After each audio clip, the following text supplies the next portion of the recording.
Alright guys, welcome back to the channel. Welcome if you're new. Thank you for taking time out of your day to check the video out. We have more PlayStation news, rumors, and leaks to go over and cover here today. So before we dive into it, if you do end up enjoying this video or finding it informative, be sure to leave it a like. And if you are new here, please consider hitting that subscribe button as well. We're starting here with an update for the LEGO Horizon Adventures game. This is a game that was kind of leaked by multiple insiders. They claim that this is a real game, and the trailer is apparently done and ready to go, but they just weren't really sure where it was going to show up.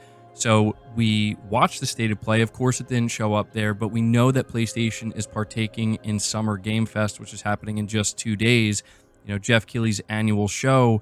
And now we're apparently hearing from Cases on X that LEGO Horizon Adventures is going to be officially revealed at Summer Game Fest. So obviously we'll take this with a pinch of salt. We'll have to see in a couple days if it turns out to be true, but this does seem like a good place for Sony to reveal something like LEGO Horizon Adventures. It's not necessarily something massive that you would expect to see saved for like a dedicated PlayStation showcase, but it's also not something like really small. At least that's my assumption. If it's going to be a full-blown LEGO game, I would say it kind of falls in the middle there, and it's going to be really interesting to see what this looks like. I'm really interested to know who's developing this, because, I mean, it's possible it could be Guerrilla Games, but I have a feeling it's going to be like a different development team, and so, yeah, it's going to be an interesting reveal if this does show up at Summer Game Fest.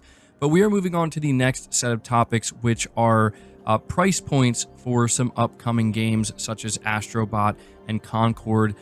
As far as I'm aware, Sony is not planning to actually announce the price points of these games for another day or two, but it seems like they may have come out early. So over on the Gaming Leaks and Rumors subreddit, there's a post that says Astrobot listing is up early on Big Camera, and it's priced at about $60. Now, people have been doing some conversions, and it seems to be that this is going to be a $60 game. Now, we don't want to lock this in just yet because this is just one listing. So there, you know, still is the possibility it could end up being $50 or it could end up being $70. But based off of the first listing, and when we, you know, look at how much it would cost in US dollars, it's being priced at $60. So I guess if it's true, I want to ask you guys, what do you make of this? Does $60 sound like a good price point for Astrobot based off of everything we've seen and heard so far? But looking at Concord, there's a separate post on Gaming Leaks and Rumors where it said Concord pricing listed early on the Australia PlayStation Store. And so it's 60 Australian dollars, and that is $40 for US. So it's the equivalent of 40 US dollars. This to me, yeah, I mean, I've talked about Concord. I've told you guys that to me, a game like Concord seems like in order for it to really have any real chance of success, it needs to be free to play. But I did also say that if they are going to charge for it, I could see them charging the same price point that they did for Helldivers 2, which was $40. And so based off of this PlayStation Store leak, Concord is going to cost $40. I'm interested to hear what you guys have to say about this. Does that sound worth it to you? Let me know. Moving on to the next topic, we're talking about Naughty Dog and an interview with Neil Druckmann being reported by WCCF Tech. In a statement relayed to the Los Angeles Times, Naughty Dog co-president Neil Druckmann confirmed the studio will create games other than The Last of Us sequels. This is not very surprising. The Santa Monica-based developer owned by Sony Interactive Entertainment has a history of switching franchises between console generations. The studio is now working on multiple projects, almost certainly brand new IPs. First, of course, fans are expecting The Last of Us Part 3. Neil Druckmann said over 3 years ago that a story draft was ready, although the game wasn't in development yet. Back then, Naughty Dog was still focusing on The Last of Us Online, which got scrapped earlier this year, and the studio chose to maintain its status with single-player story-driven titles. And so, yeah, it's also worth mentioning here that back in February, Neil Druckmann publicly shared that Naughty Dog found an exciting concept for The Last of Us Part 3, and basically said that, you know, there might be one more story and one more game left to make for The Last of Us. But yeah, this interview is not anything like major. I mean, Neil Druckmann has been letting us know not so subtly for a little while now that they have multiple single-player games in development, and the next game that they're going to reveal is a new IP, but at the same time, they're also making it known that they probably will return to The Last of Us for one final game. So, yeah, I mean, it's kind of at this point where I have to question how much more Neil Druckmann can kind of tease out that, yeah, we're working on new games, we have multiple single-player games, before finally revealing one of these games. It seems likely that Sony's going to do some kind of significant event this September. I would assume it would be September for the PS5 Pro. Who knows? Maybe one of the first games that Sony wants to show off on the PS5 Pro is a new IP from Naughty Dog. That's probably wishful thinking, but either way, this is what Neil's saying, and yeah, they're not going to be the Last of Us studio forever. But continuing to talk about The Last of Us, we have an interesting report about The Last of Us Part 2 Remastered for PC, being reported by Push Square.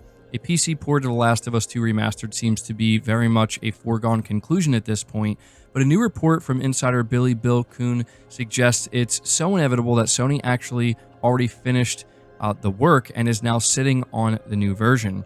The former PS Plus leaker suggests development of the PC port was completed as far back as November 2023, over 6 months ago. And so, if this report is true, this would mean Sony is essentially waiting for the right time to release it.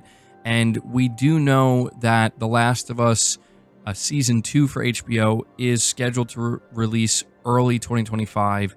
So, yeah, I think it's fairly obvious that if this report is true and they're just kind of sitting on this PC version, it's because they want to release it at around the exact same time that Season 2 of the show drops to kind of get that synergy going, I guess. And it's actually a pretty smart move on Sony's part.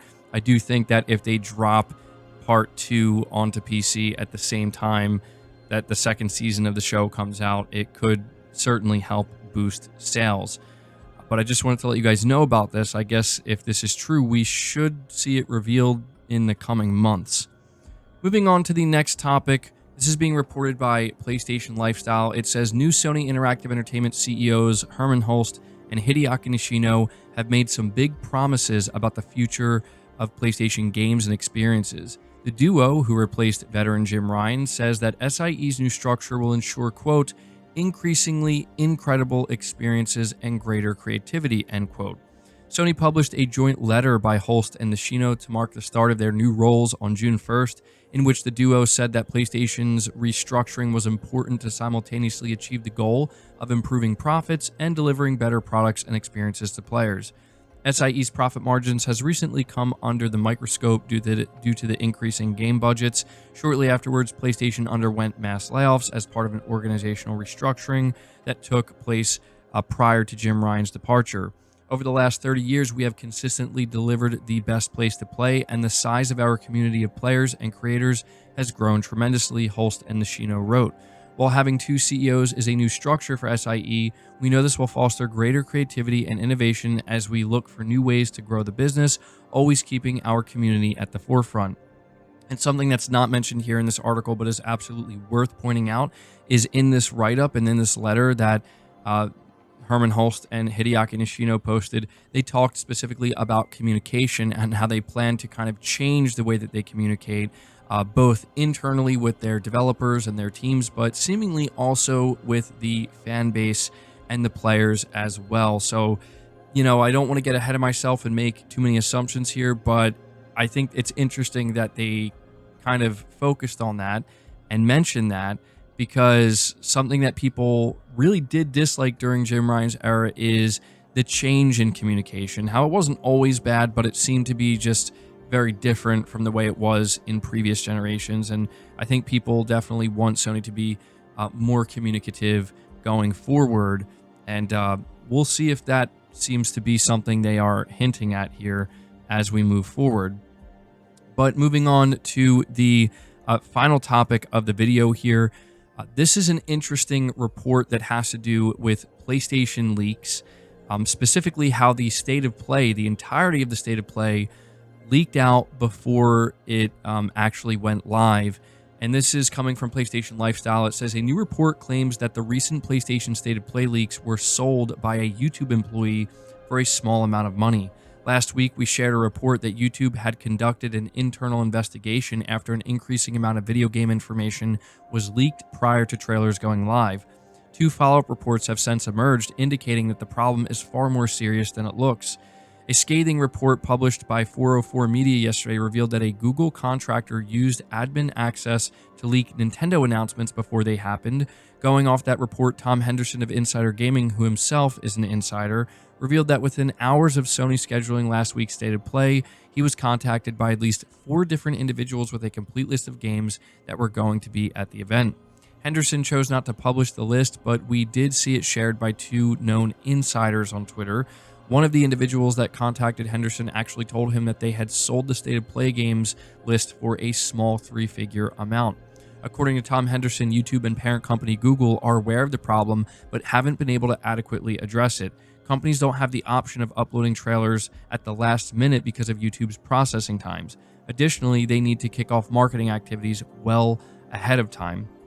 So, yeah, this is something I definitely wanted to let you guys know about because it seems to explain what we've been seeing, right? We've been seeing just a ton of leaks, and in some cases, like with State of Play, the entirety of it leaking. And, you do have to kind of wonder, like, how do people know this? How are people gaining access to this information? And now we're finding out that's because there are certain contractors and employees at Google that are accessing the back end and actually taking this stuff and selling it to people to leak out. This actually is terrible, I think, because, I do cover rumors and leaks here, but I'm more interested in the vague rumor or leak, or if not vague, just, just something that's more detailed, far and few in between, that's not too revealing. You know what I mean? Something that just kind of walks the line of it's giving us a little bit of info and kind of piquing our interest and maybe getting us excited, or teasing something, right? Versus here's the entire list of a show that's going to happen tomorrow. That is not fun at all because it just completely ruins the chance of any surprise whatsoever. And so, yeah, hopefully this is something that YouTube can figure out. You do have to wonder if this would be as much of a problem if Sony decided to still do live in-person events, but I don't think that's going to happen. So, yeah, I will say this. If there is going to be another PlayStation show of some kind later this year, like maybe a showcase in September, you're going to want to be on the lookout because if YouTube doesn't figure out this problem before then, there's a chance that the entirety of it could leak out just a day or two before it happens. So there you go. Guys, that's going to do it for the video. I hope you enjoyed it. I hope you found it informative. Again, if you did, be sure to leave it a like, subscribe to the channel if you're new, hit the bell notification icon, and feel free to share this video out on top of all that. But until next time, guys, take care.